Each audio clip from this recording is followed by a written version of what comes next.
Programa Conexão Cidade. Apoio Cultural. ASDEP, Associação dos Delegados de Polícia do Rio Grande do Sul. FAPAS, Faculdade Palotina de Santa Maria. Há 15 anos construindo histórias de sucesso.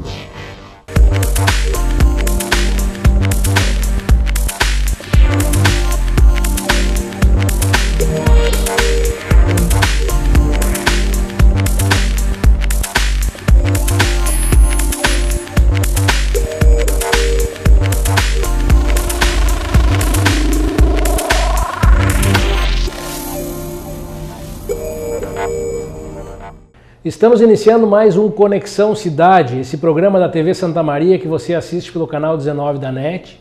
Também pode ser assistido no próprio site da TV Santa Maria, pelo Facebook e ao final no YouTube. Esse programa tem o apoio cultural da FAPAS, Faculdade Palotina de Santa Maria, e também da ASDEP, a nossa Associação dos Delegados de Polícia do Estado do Rio Grande do Sul. O tema hoje é um tema bastante relevante e nós trouxemos aqui pessoas de igual tamanho para discutir um tema que é o tema que cada vez mais é presente na nossa vida, o tema das drogas e da violência, e a ideia inicial era nós falarmos um pouco sobre a Marcha da Maconha. E para falar sobre isso, conosco aqui estão então o professor Luciano Rocha, professor titular da Universidade Federal de Santa Maria, da área da odontologia, já aposentado, mas é um grande pesquisador e conhecedor do assunto das drogas. Seja muito bem-vindo. Muito obrigado, eu estou aqui à disposição dos amigos para fazer alguns esclarecimentos pela nossa experiência diante do nosso patrimônio da droga, que fazemos há 25 anos. Conosco aqui o delegado Sandro Meiners, que dispensa a apresentação, né? Nosso delegado de Polícia Regional. E o Henrique, estreando aqui na TV Santa Maria, a gente espera que possa vir mais vezes conosco.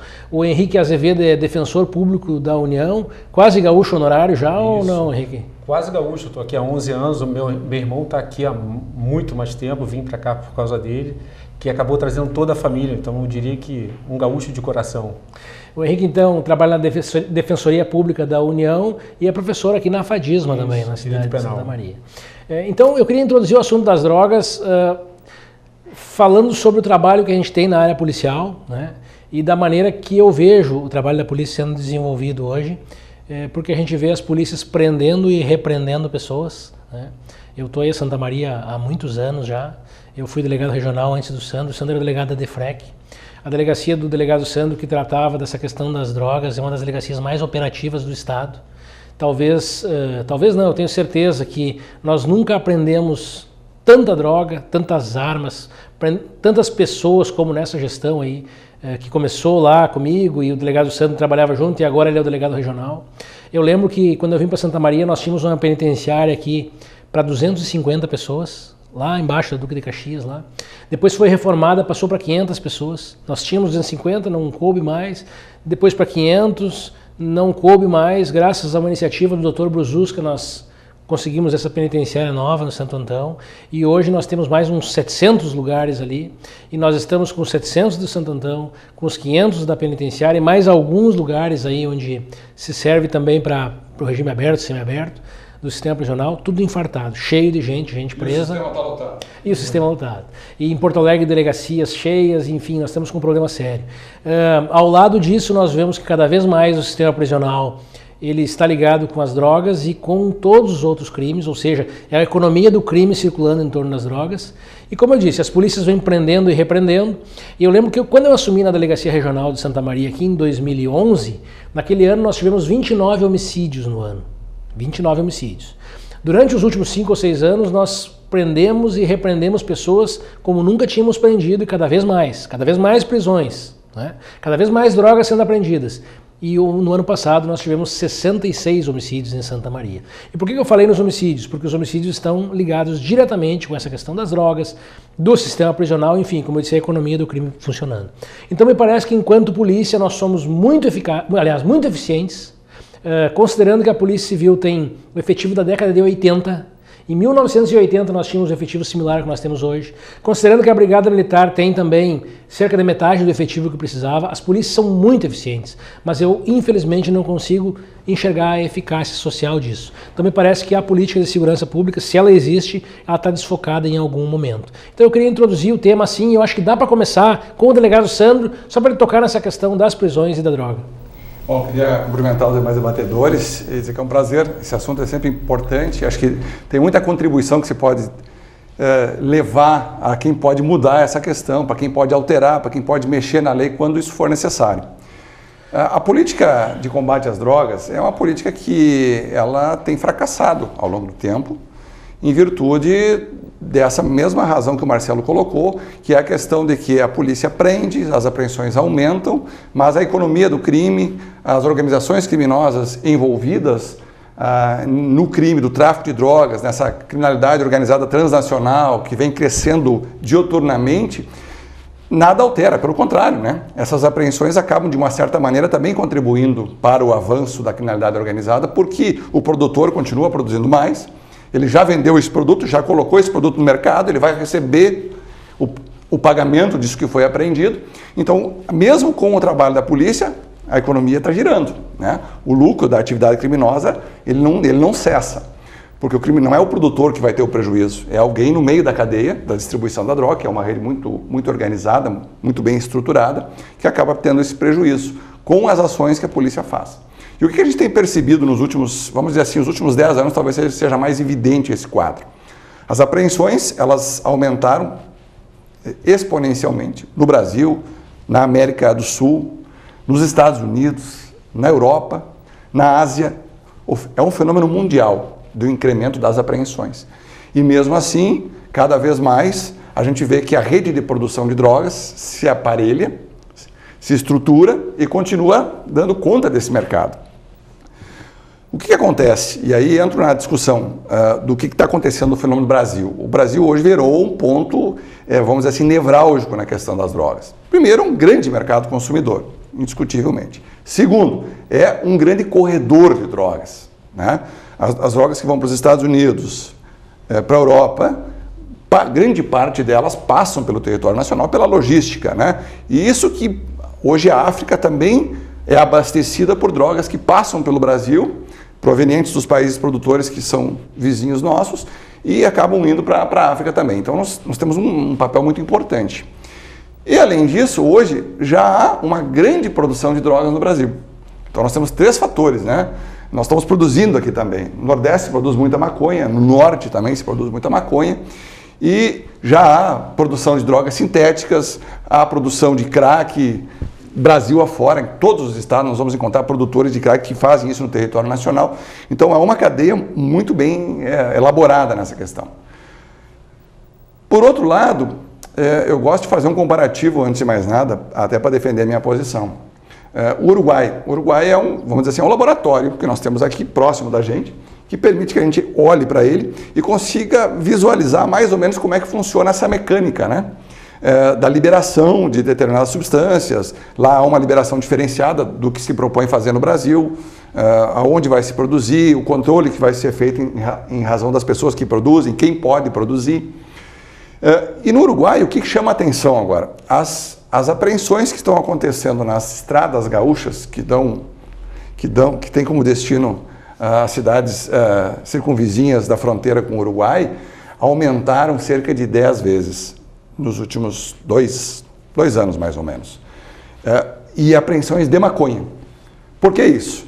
Porque o processo de liberação da maconha no Uruguai, ele não foi até o final, né? Porque eles tinham um projeto, houve a troca do presidente, o presidente sucessor não tem a mesma ideia, e a política não entrou na etapa final do estágio em que eles pretendiam desenvolver, e não sei se vai entrar.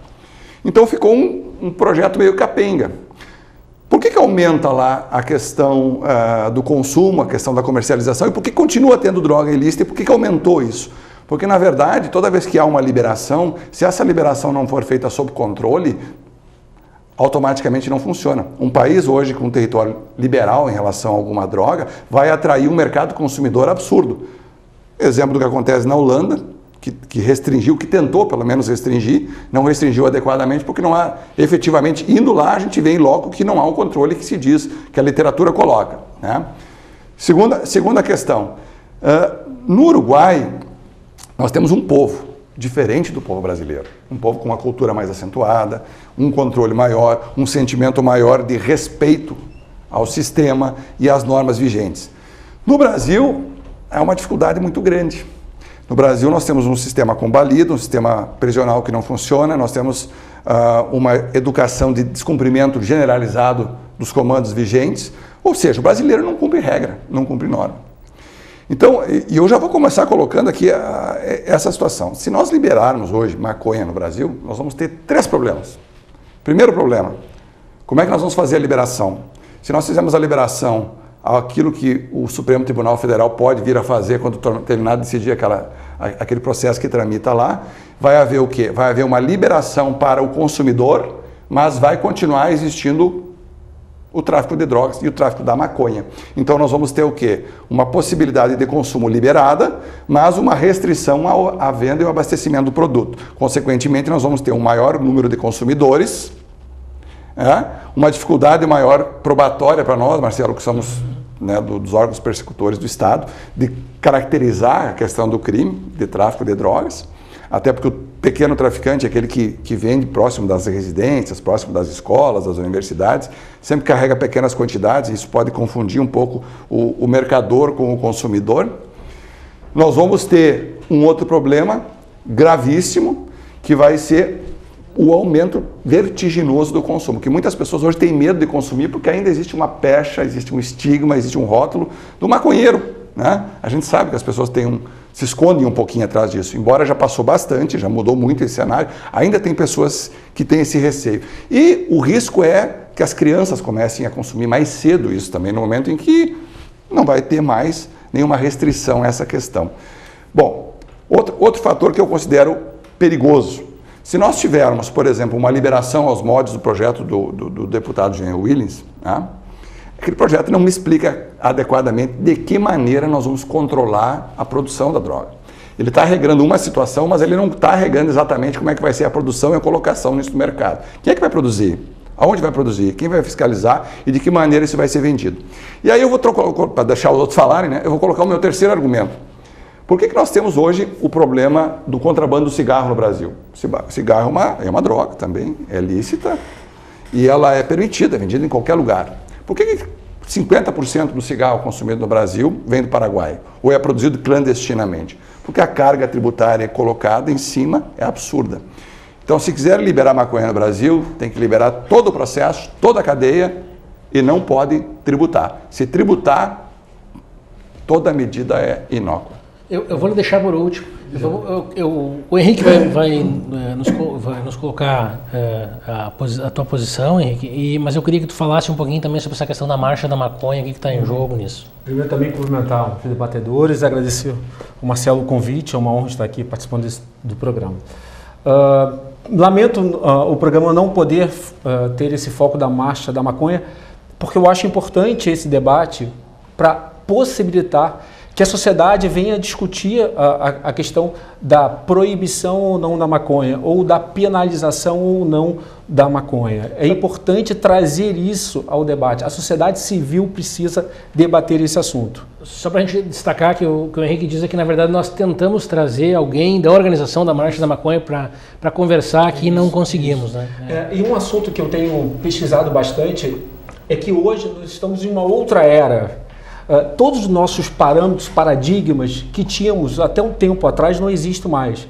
Entramos numa era, a era da globalização, a era da internet, em que o mundo atual é um mundo diferente, é um mundo que a sociedade civil ela tem uma participação muito grande, onde não há como mais restringir a participação da sociedade civil, a participação da minoria, a participação do, entre aspas, do estigma do maconheiro. Ele precisa participar, ele precisa ter voz, não só o maconheiro, mas o familiar, aquelas pessoas, eu não uso nem álcool, nem drogas, mas eu sou favorável que se tenha esse debate, que se possa, essa sociedade civil ela vai participar seja através das redes sociais, seja através da participação lá na antiga ágora, lá dos gregos hoje nas ruas. É preciso que esse debate venha à lume, é preciso que nós debatemos essa questão que é de extrema importância. Eu morei um tempo em Portugal a questão das drogas é tratada, e aqui, fazendo um adendo, só mudando um pouquinho a sua introdução, da questão da quantidade de policiais, eu tenho uma crítica muito grande que a sociedade brasileira entendeu que as soluções do Brasil, elas perpassam o aparelho policial. Todos os problemas que a sociedade brasileira enfrenta, ela precisa ter uma lei penal, precisa ter o aparelho policial, precisa ter justiça criminal para resolver o problema. Isso faz com que essa quantidade de policiais seja pequena, que é lá da década de 80, frente ao número crescente de leis penais. O enfrentamento da lei de drogas, e quando a gente vai lá para a Espanha, vai lá para Portugal, vai lá para a Holanda, vai lá agora para os Estados Unidos, vai para uma discussão que está ainda incipiente no México, a gente vai ver que lá eles querem tirar essa discussão do usuário para levar essa discussão para o grande traficante, levar essa discussão para a macrocriminalidade. E vejo lá em Portugal, e é importante isso, porque na questão do tráfico, do descaminho, do contrabando do cigarro, que lá, a lei, ela estabeleceu o seguinte: até um determinado patamar financeiro não é crime. Ou seja, se ele traz alguma coisa até um patamar financeiro, isso não passa pelo aparelho policial, não passa pela justiça criminal, exatamente, não é crime, não tem essa discussão. Isso lá, as coimas. Não passa pelo aparelho policial, não precisa de discussão aqui, o STJ é 10 mil insignificante, o STF é 20 mil, mas isso já está a Polícia Rodoviária envolvida, já está a Polícia Federal, já está o aparelho policial discutindo isso. Essa discussão não está lá em Portugal. E a mesma coisa é a questão do usuário de drogas em Portugal, não passa pelo aparelho, lá vai por uma comissão de médico, assistente social e psicólogo. Eles é que vão resolver a questão do usuário, seja penalizando com a coima, seja levando esse paciente, esse usuário para um tratamento. E da questão das drogas, lá, essas experiências todas não levaram ao aumento do consumo de drogas. E aqui eu faço uma observação, e por que eu sou favorável ao debate. Primeiro, a ONU diz que há 190 milhões de usuários de maconha. E, para mim, a discussão principal que deve ser levada em consideração é que se diz o seguinte: a maconha é a porta de entrada das drogas mais graves, mais pesadas. Esse é o que se fala, é o principal argumento contrário à descriminalização da droga. Eu digo exatamente o contrário. Há coisa de 2 dias, 3 dias, eu fui a uma loja comprar uma calça jeans. Cheguei numa loja, comprei a calça jeans e o vendedor falou para mim assim: você não quer levar uma outra calça? Eu falei: não, está em promoção. Eu falei: não, obrigado. Você não quer levar a meia? Eu falei: não quero. Camisa, não quero.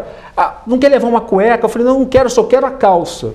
O que faz um usuário quando vai comprar drogas com um traficante? Lá na boca, lá numa vila, lá no Rio de Janeiro, eu sou carioca, lá numa favela, ele sobe lá, vai numa boca de fumo. O que faz um vendedor de drogas para ele? A maconha é uma droga barata. O que faz esse cara? Oferece para ele uma droga mais cara. Esse vendedor vai oferecer para esse cara uma droga mais cara, porque para ele o lucro vai ser melhor ele utilizar uma droga mais cara. E esse cidadão, ele vai estar comprando essa mercadoria ou recebendo de um cara com uma R15, eu não sou conhecedor de armas, provavelmente uma R15, uma arma de grosso calibre, na mão, e vai falar com ele: experimenta, e ele vai dizer para o cara que não, ou vai dizer para o cara que não quer. Até que ponto ele vai poder negar, tal como eu neguei a roupa para aquele vendedor? Então, para mim, a discussão da droga e da maconha, ela está muito mais vinculada ao ingresso das drogas pesadas. É preciso que a sociedade brasileira debata, e a Marcha da Maconha é importante para isso, para que nós possamos verificar e analisar a questão da produção da droga. Essa é uma questão que a Holanda está discutindo isso. Como vai resolver a questão da produção da droga? Lá se tem 5 gramas lá nos cafés, mas como que produz? A Espanha produz nos clubes. Os clubes lá, você pode produzir... O Uruguai até copiou o modelo dos clubes, nos clubes. Mas só que os clubes não podem produzir. É a produção individual. Alguns clubes começaram a produzir. A polícia espanhola veio e pegou esses clubes. Mas como é que funciona? Que nem o cara que leva o vinho no restaurante. Isso, que nem ele leva. Leva a droga. Você tem lá os clubes e lá as pessoas vão produzir vão as suas próprias maconhas, dentro dos limites estabelecidos na lei espanhola. Mas essa é uma discussão que precisa ser feita. E essa também é a questão do contrabando, também do cigarro, e tem a questão extrafiscal. O Estado brasileiro entendeu que era preciso colocar uma alta incidência fiscal, um alto tributo no cigarro para coibir a venda. Se ele fizer isso com a maconha, evidentemente o mercado negro vai pegar esse mercado, vai utilizar com produtos mais baratos e vai pegar. Então essas questões precisam ser discutidas. Daí a importância da Marcha da Maconha. Para trazer esse debate, a sociedade civil precisa amadurecer, o mundo está discutindo isso, a guerra às drogas fracassou há muito tempo, nós estamos aí com esse fracasso.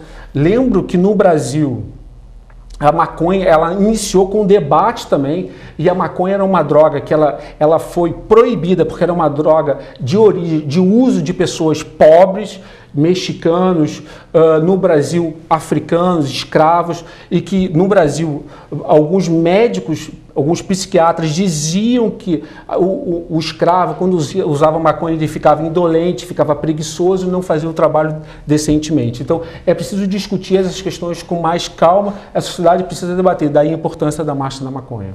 Muito bem. Professor Luciano Rocha, nos fala um pouco da parte da saúde, da sua experiência como pesquisador aí. Depois de ouvir as declarações dos amigos, muito competentes, são diferenciados, eu vou me restringir à parte de educação, de como eu entrei nesse projeto de educação do dependente químico. O irmão aqui, o Henrique, defensor público federal, né?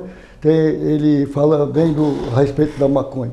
O problema é que o Brasil é uma característica completamente diferente do Uruguai e da Europa. O nível, só que se você vê um slide que eu tenho sobre as crianças brasileiras, você vai ficar atônito e estupefato de ver tanta miséria das crianças brasileiras. Então o problema fundamental da maconha, de qualquer tipo de droga, é a educação. Vou dizer por quê. Quando eu comecei, eu fazia palestras sobre drogas, eu pesquisei todas as drogas, maconha, cocaína, crack, o óxido nem existia, crack, o crack também ainda estava recém começando. Todas essas drogas, heroína, todas elas, papoula, que tá, outras drogas, e eu fui pegando essas drogas e pegando os casos clínicos dos dependentes. Então, o estado bucal, que é a minha área de odontologia, é uma coisa degradante. Se você pegar um craqueiro que já tenha usado crack 3, 4 meses, você vai ver que ele vomita sangue, espirra sangue, urina sangue e defeca sangue. E agora tem uma droga mais violenta que é o óxido, 7 vezes mais potente do que o crack. O crack é 7 vezes mais potente que a cocaína. A maconha, ela é uma porta de entrada, como o álcool e o fumo, natural. São porta de entrada. Mas se você fizer uma pesquisa nos dependentes químicos de droga pesada, eles começaram todos com a maconha. E ele diz que a maconha não pode ser legalizada, porque aí vira coisa de brasileiro mesmo, o jeitinho brasileiro.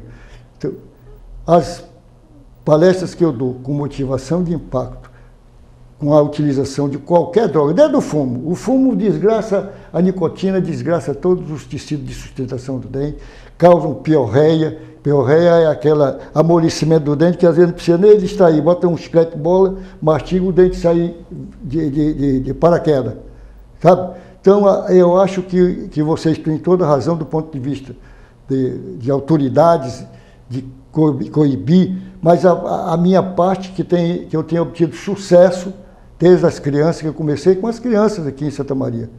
Eu motivando as crianças, mostrando, obviamente, que cada cada grupo de crianças, a proporção que vai crescendo na idade, eu ia aumentando a motivação de impacto. Primeira motivação, mostrava os dentes pretos. Isso aqui foi o cigarro, a nicotina do cigarro. Mas em Santa Maria hoje, apesar de a droga pesada ter crescido, muitas crianças, jovens e adolescentes, têm consciência de não poder usar droga. Porque não sou eu, a odontologia tinha programas de educação das crianças de Santa Maria com motivação de impacto. E faz 25 anos que eu estou aqui nesse projeto, e na fazenda que eu faço, é a Fazenda do Senhor Jesus, comunidade terapêutica de profunda... Ivorá. De profunda aumento quer dizer, diminuição de uso de droga pelos dependentes. Quando eu comecei eram 10 vagas, depois passou para 15, 20, 25, 35, 55, com o Chile aí aumentou até 72. Quando ele saiu, diminuiu 30 e poucos anos. Lá, os pilares de sustentação dos dependentes químicos é trabalho, oração e disciplina. Esses 3 pilares modificam o homem dentro de um prazo de um mês, porque eles passam 9 meses, é um sistema de graduação, e 9 meses se gradua. A última vez que eu tive, o ano passado, no 2016, tinha 72 anos. Dos 72, 8 eram acima de 65 anos. Velho. Que eram alcoólatras, que os mulas,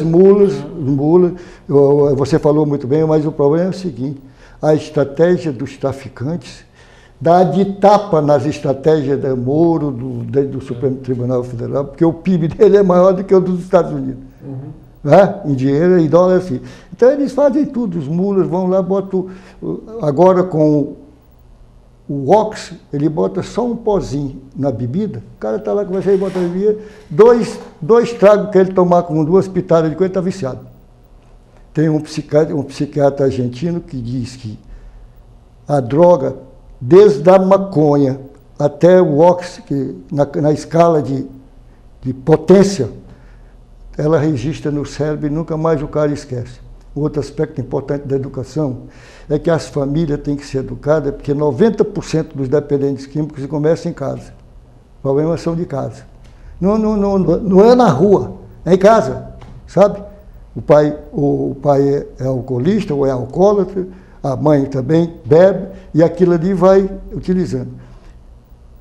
Lá no Nordeste, eu estive em Fortaleza em março, dei uma palestra, inclusive, numa loja maçônica lá. Os caras ficaram estatelados aí, como é que a gente faz aqui na comunidade terapêutica. O amor exigente tem várias coisas, mas tu tem que ter o processo de motivação dos caras. A educação é fundamental. Se nós utilizarmos o seu argumento nas escolas, futuramente não precisa nem liberar nem nada. Não vamos usar uma coisa. Eu vou ter que fazer um pequeno intervalo e nós retornamos. Né? Nós vamos fazer um pequeno intervalo desse programa que tem o apoio cultural da FAPAS, Faculdade Palotina de Santa Maria, que está aí conosco há 15 anos construindo histórias de sucesso, e da ASDEP, Associação dos Delegados de Polícia do Estado do Rio Grande do Sul. Voltamos logo a seguir com um pouco mais da maconha, da Marcha da Maconha e todas as circunstâncias relacionadas. Não saia daí que nós voltamos logo a seguir.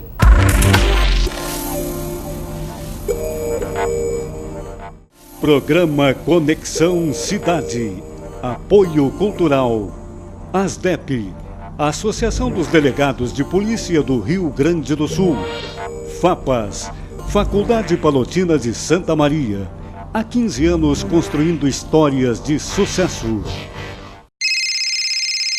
Uma conversa pode transformar uma vida. Por isso, compartilhe conosco aquilo que você não divide com mais ninguém. O CVV está com um número novo. Ligue 188. A ligação é gratuita de qualquer localidade do estado. Atendimento 24 horas. Disque 188 e converse com um de nossos voluntários. CVV, Centro de Valorização da Vida. A linha que faz você seguir em frente. Na vida, você tem muitas escolhas. Qual caminho seguir? Qual escola estudar? Qual profissão atuar? em quem confiar. É por isso que a Casa Maria agradece por ser uma de suas escolhas. Casa Maria, amparo assistencial a pessoas em tratamento oncológico.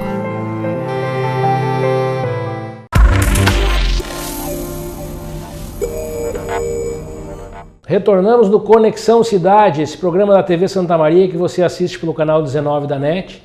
Também pode ser assistido pelo Facebook, no próprio site da TV Santa Maria e ao final no YouTube. O programa tem o apoio cultural da FAPAS, Faculdade Palotina de Santa Maria, e da ASDEP, Associação dos Delegados de Polícia do Estado do Rio Grande do Sul. Nós estamos aqui hoje com convidados muito especiais, o professor Luciano Rocha, professor aposentado da Universidade Federal de Santa Maria, da área da saúde, da odontologia, o delegado Sandro Mendes, nosso delegado regional de polícia, e o Henrique Azevedo, defensor público da União. Estamos tratando da questão das drogas, da marcha da maconha, dos problemas para a saúde, decorrente do uso das drogas e outras circunstâncias relacionadas. E eu queria devolver a palavra para o professor Luciano, nesse bloco, que está falando dessa questão da recuperação da pessoa que tem dependência. Exatamente, obrigado pela continuidade. E dizer que eu me sinto muito alegre e fortalecido quando eu vou lá na fazenda fazer palestra para o dependente químico. Porque eu faço primeiro uma entrevista com os recém-chegados e uma conclusão com os que já estão acostumados lá. Então é interessante a parte de quando eles já estão há 2, 3 meses, eles chegam inicialmente caquéticos, transtornados, e com 2 ou 3 meses de fazenda, porque lá na fazenda é um sistema de educação, é um sistema de transformação e de recuperação. Porque cura, meu querido amigo, não existe. Não. Deixa eu só lhe perguntar, como é que chega na fazenda? Como é que consegue uma vaga lá na fazenda? Eles vão na Pacto. Pacto é da Igreja Católica, aqui na Silva Jardim, na casa, sim. E eles vão se inscrever lá. Tá? Fazer uma triagem. Hein? Fazer uma triagem. Eles tinham um departamento de triagem aqui, mas acabou agora, eles vão lá para se inscrever e eles fazem entrar na fila. Exato. Porque é muita gente. A fazenda comporta no máximo 72, aí tem 100. Imagina no universo de drogadição que nós temos. Né? Exatamente. Isso é um problema. Eu quero dizer que quando eles chegam, são caquéticos. Daí 1 mês, 2 meses, eles já ficam... Uns 4 meses eles estão com a pele quase que normal, porque eles se alimentam. Lá tem 2 açudes, pescam, tem vacaria, tem porcilga, tem padaria, tem pomar, tem de verdura, horta. É uma coisa extraordinária. E um espaço para esporte, para tudo. Então, esses pilares de sustentação lá modificam. Por isso que eu acredito, cara. Falta investimento das autoridades.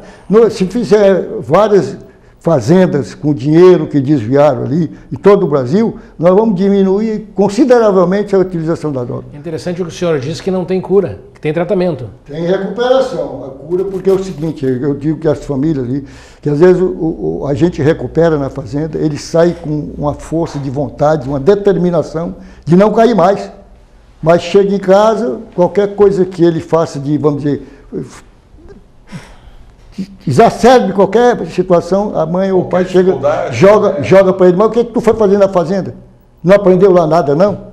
Tá entendendo? E aquilo aí é o seguinte, qualquer um, se você é fumante, ou alcoólatra, ou alcoolista, se você tiver ansiedade, angústia e depressão, você fica um cara alucinado, cara. O índice de suicídio nos países grandes, da Suécia, na Suíça, esses países que são altamente ricos, é grandiosíssimo, porque o cara fica com depressão, que eles utilizam muito vodka, o free, né, do bebida alcoólica, e aquilo aí são indivíduos...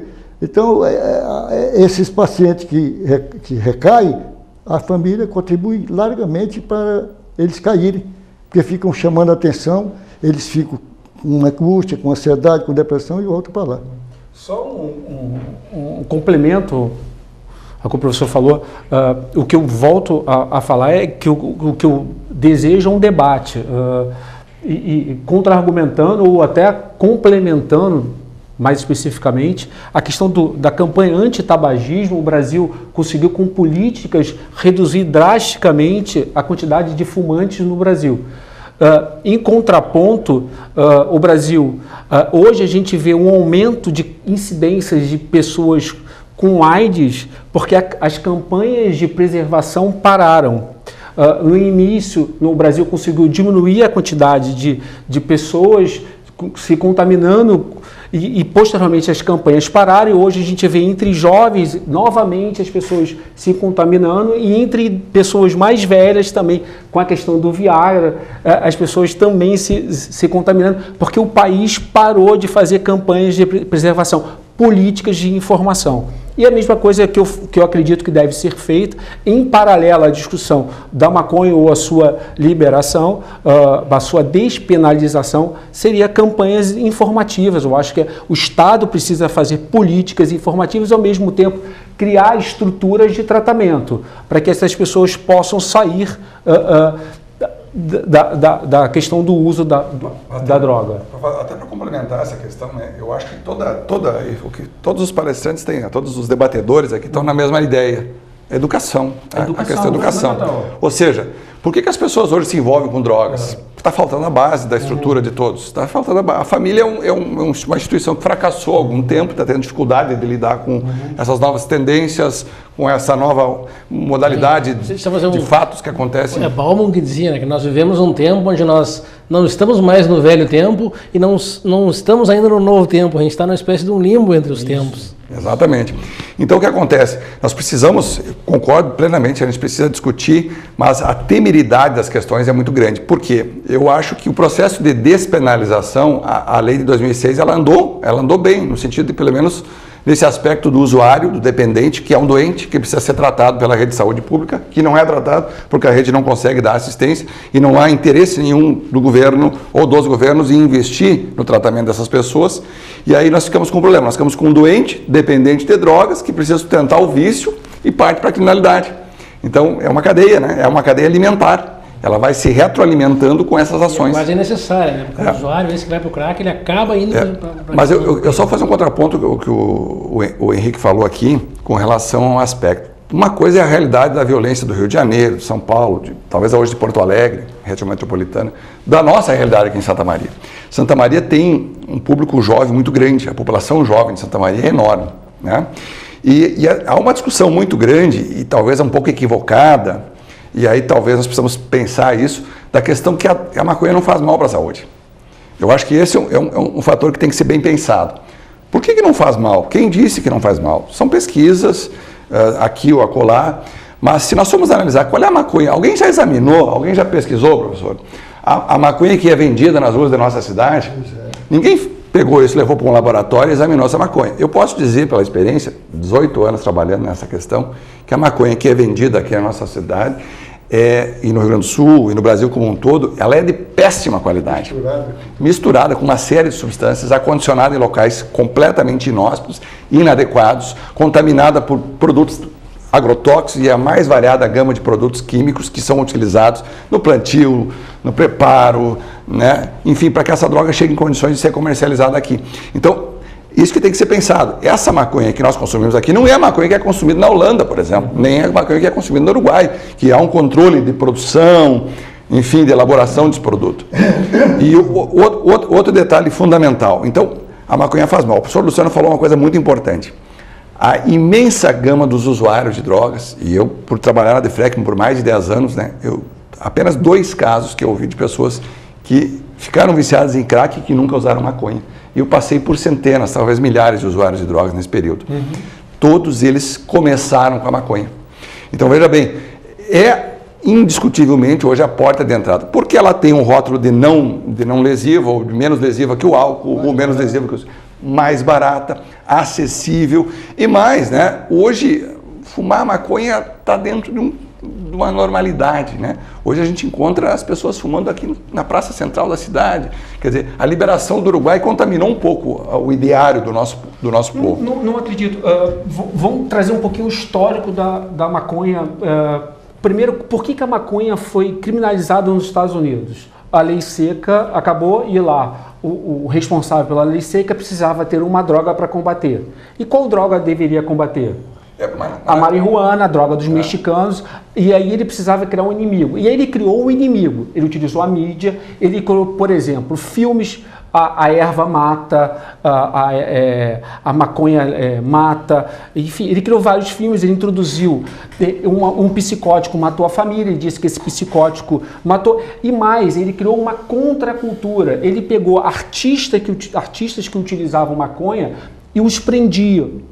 Ao os prender, ele trouxe essa contracultura, porque quem usava a droga era o artista, e fez com que os jovens começassem a usar a maconha porque era a droga dos artistas. Então, essa utilização dos jovens para a maconha, ela foi também induzida quando da criminalização da maconha lá no governo, lá nos Estados Unidos, porque era uma droga da contracultura, uma droga dos artistas, porque era preciso. Por que ele botou os artistas? Porque ele não conseguiu a adesão, ele não conseguia a atenção do povo americano, então ele pegou os artistas para que a população americana desse atenção a ele. Só que esse efeito foi contrário, porque ao ter os artistas, você tinha a década de 70 os hippies, a contracultura, e aí você começou a ter a maconha como elemento de contracultura. Quanto à questão da maconha ser utilizada nas ruas, não ser a maconha, isso só vai ao encontro que eu estou falando. Se o Estado trouxer isso, se nós tirarmos a maconha do traficante, que ele quer o lucro como qualquer outro, porque ali ele está objetivando ganhar dinheiro com o tráfico, e nós não vamos ter essa questão das substâncias químicas misturadas com a maconha. A questão da porta de entrada da maconha, mais uma vez, é óbvio que a maconha vai ser a porta de entrada, ele vai comprar com o traficante vai querer vender algo que é mais caro, algo que lhe dê mais lucro, porque o objetivo do tráfico é ganhar dinheiro. Então, evidente, quando ele vai comprar maconha, ele vai oferecer cocaína, porque dá mais dinheiro. É uma questão do comércio, uma questão comum de quem pratica algo que para ganhar dinheiro. Então, não me parece que seja algo que afaste o que eu estou propugnando. Mais uma vez, o que eu estou colocando é que nós precisamos debater a questão das drogas. A questão do Uruguai, do ideário, a maconha está aí, é uma realidade. A gente está enfrentando a maconha, e só para lembrar, a maconha entrou para proibição em 1932, lá, num decreto que dizia que os usuários deveriam ser internados. Nós estamos em 2017. Esse enfrentamento de 32 para 17 está aí há 85 anos, se eu estou bem de conta, eu acho que é basicamente isso, 85 anos. O tráfico virou crime hediondo e a gente não consegue resolver o problema. A questão de acharmos que a lei penal, a prisão, essas questões de enfrentamento solucionarão o problema, ela está fracassada. O que eu estou querendo dizer é o seguinte, é preciso que nós debatemos e busquemos soluções outras que tire do poder policial, da polícia, tire que vocês são os criticados, que não conseguem resolver o problema, porque vocês não vão conseguir resolver o problema, isso é questão econômica. Que não é nosso, que não é nosso. Na área policial. Claro, e não vai conseguir, isso é um poder econômico. Drogas e sexo é o que dá dinheiro hoje no mundo, está dizendo, o tráfico, a prostituição. Você está fazendo uma análise, geralmente, de indivíduos que usam maconha, indivíduos que se alimentam bem, são diferenciados, inclusive, se você levar isso aí para os jovens pobres ali, eles vão sofrer uma série de fenômenos psicológicos com a maconha. Qual maconha? Qualquer maconha que você tiver. Não sou eu que estou dizendo, mas eu lhe mando trabalho científico sobre a maconha. Olha só, há vários estudos favoráveis, nenhum estudo diz que a maconha não faz mal à saúde, nenhum. Todos os estudos dizem que a maconha faz mal à saúde. O que os estudos tendem a dizer, alguns sim, outros não, que a maconha, alguns dizem que a maconha faz mal mais do que o cigarro e mais do que o álcool, e outros dizem que não, que faz menos mal do que o álcool, menos mal do que o cigarro. Alguns estudos dizem que a maconha ela tem um efeito pernicioso ao cérebro, sobretudo aos jovens. E aqueles que são esquizofrênicos pode levar uma degradação ainda maior. Mas esses estudos não são conclusivos. Há estudos para todos os lados. Mais uma vez, e aqui vou lembrar... Em São Paulo faz pesquisas que são realidades nacionais. A pesquisa dos dois lados. O que eu estou querendo dizer é o seguinte, o que eu estou querendo trazer é o debate. Vou lembrar de uma frase de um filósofo economista lá de 1903, salvo engano, 1800, Stuart Mill, o amordaçamento do debate, o amordaçamento do debate, ele limita a questão. E eu não quero limitar a questão. Eu acho que essa questão deve ser debatida, deve ser enfrentada pela sociedade brasileira. Se nós estivermos com esse estigma, a maconha faz mal, as drogas fazem mal, precisamos manter esse enfrentamento tal como estamos mantendo a coisa de 80 anos e que não está dando certo, vamos continuar ao longo de mais um século com esse mesmo problema e com esses mesmos dramas, com esses mesmos mazelas. É só isso que eu estou colocando. Eu vou para você. Eu só dou minha palestra sobre droga gratuitamente, em qualquer parte do Brasil. Quando eu ofereci uma palestra ali com o seu grupo lá da Defensoria Pública, é bom grupo diferenciado. Não, um momentinho. Aí o senhor vai dizer, porque você está analisando aí, eu estou concordando com você do problema da utilização de maconha por um artista, o cara diferenciado economicamente, é diferente de 90% da população pobre que não tem essa característica. E eu vou lhe mostrar com casos clínicos. Eu preciso há 25 anos. Para pessoas pobres, eu atuo com ações já mas eu atuo mostrando os casos clínicos. Eu atuo com ações de internação para pessoas pobres, para que o Estado interne essas pessoas para tratamento. Eu conheço essa realidade. Essas pessoas internadas, quantas delas se recuperam? Vou te dizer assim que 2, 3%, talvez no máximo. Mas essas pessoas não utilizam, não é a maconha que leva essas pessoas ao Estado. Claro. Não é a maconha. Mas se tu perguntar, se tu conseguir conversar com essas pessoas, que muitas vezes é a família que acaba tratando contigo, não é? O usuário acaba não tendo essa possibilidade, tu vais verificar que todos eles passaram pela maconha. Mas eu nunca, no momento, falei nada ao contrário. Exatamente. O que se quer, acho que o que se tem que se discutir é o seguinte: a política antidrogas está fracassada. A criminalização não é a saída, nunca foi e não vai ser. O que o nosso oferecia, né? A questão é que os legisladores mundo afora continuam criminalizando comportamentos. Os países mais ou menos desenvolvidos continuam utilizando essa prática. Os Estados Unidos, que foi o precursor do combate às drogas, está mudando. Está mudando, mas está mudando ainda muito. Quer dizer, é paulatino ainda. Paulatino? É gradual ainda. Quer dizer, não houve uma mudança significativa no aspecto ainda. Como não? Vários estados americanos estão mudando. Vários estados. Essa é a questão.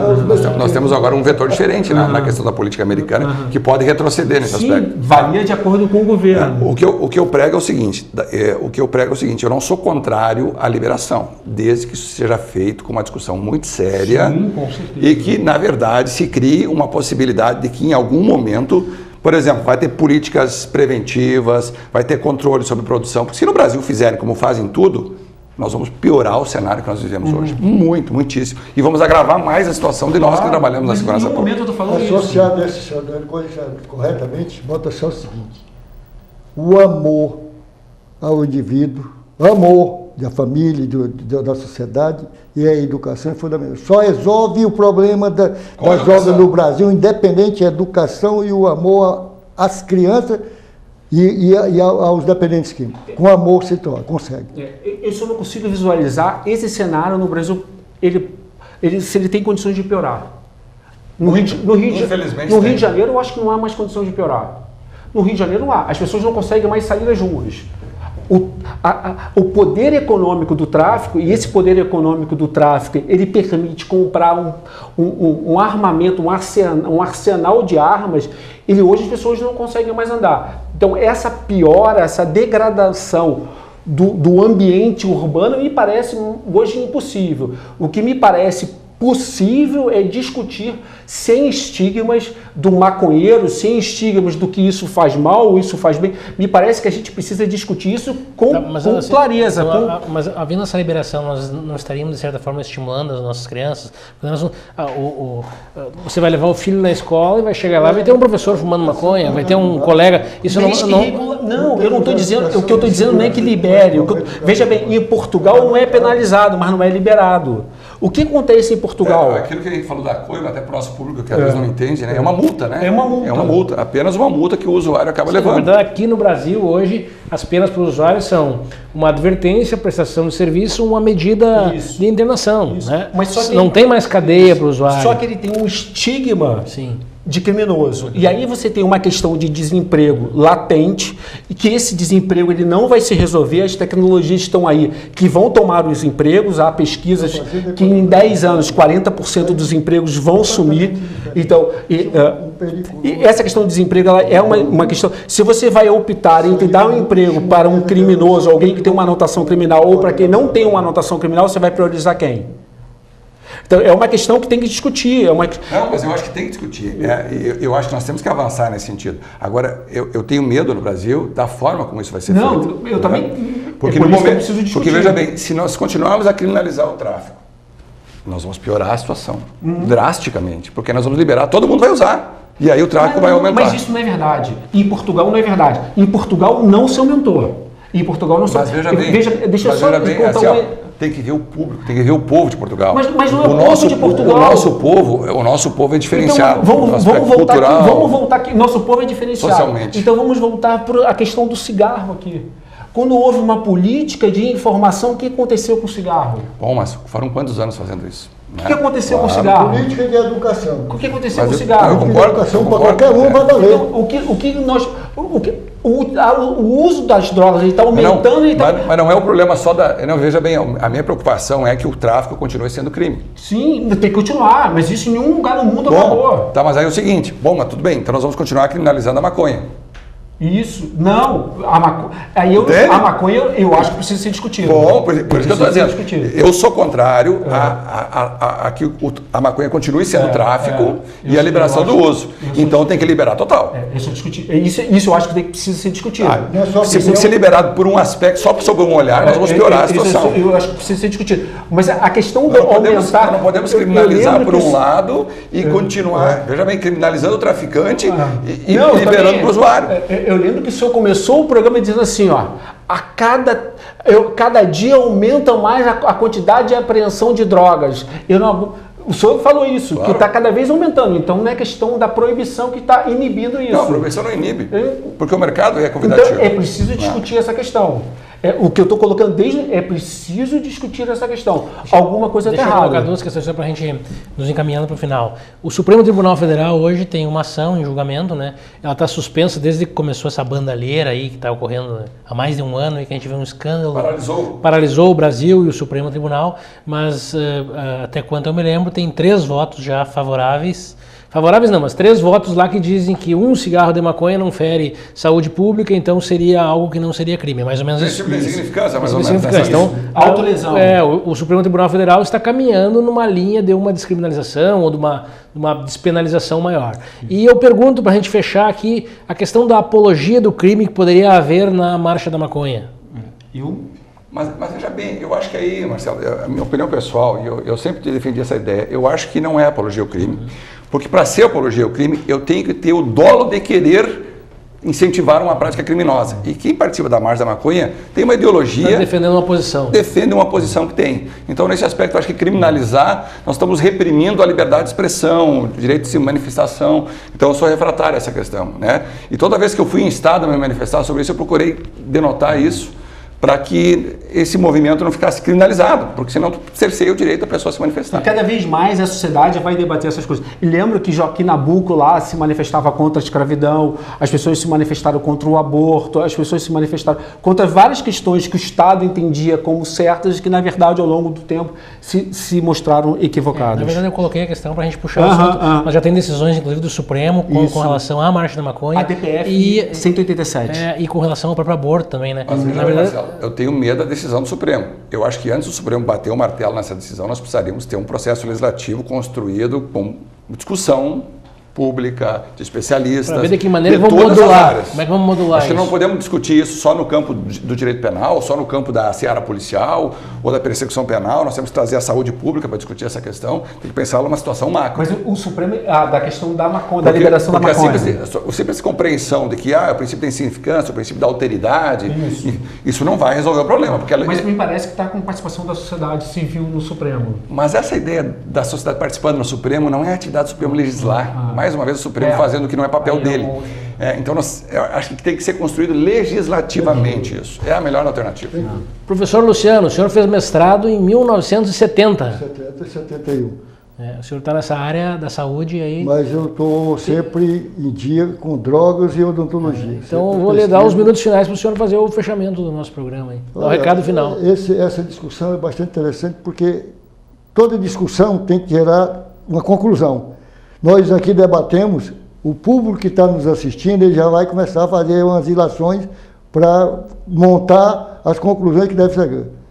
Eu acho que eu podia dizer o seguinte, que um momento como esse é bastante agradável, educativo e de conscientização.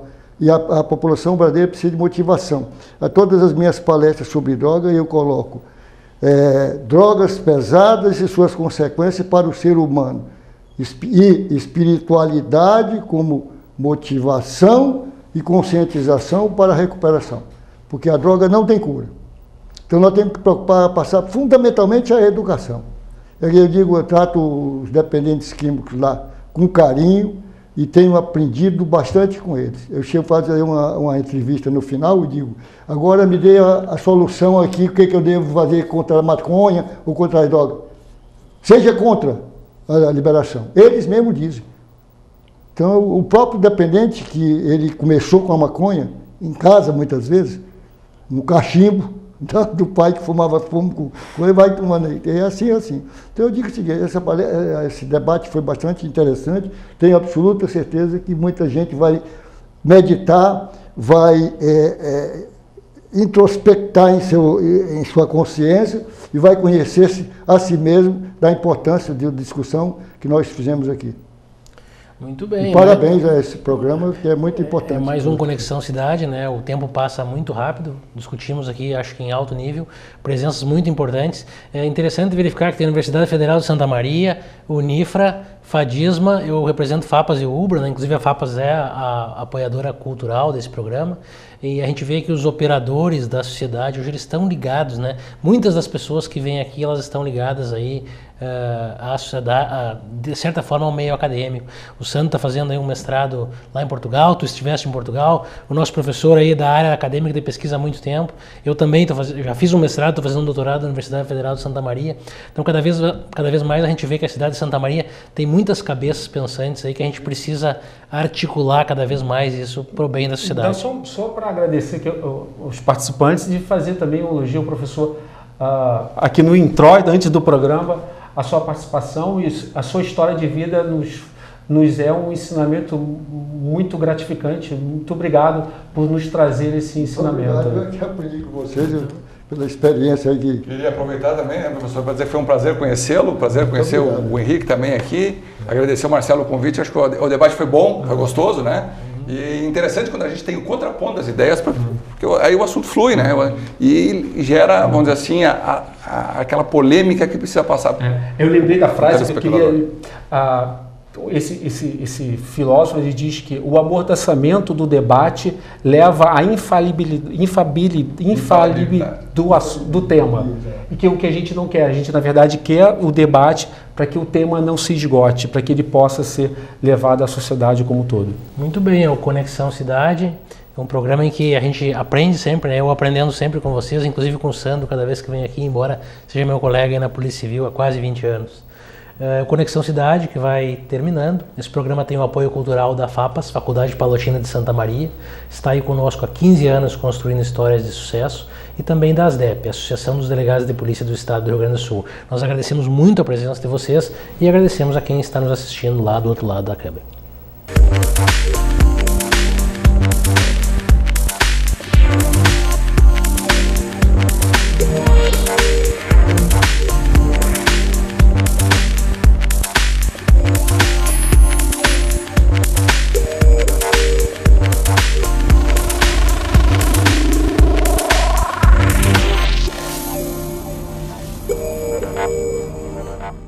Programa Conexão Cidade.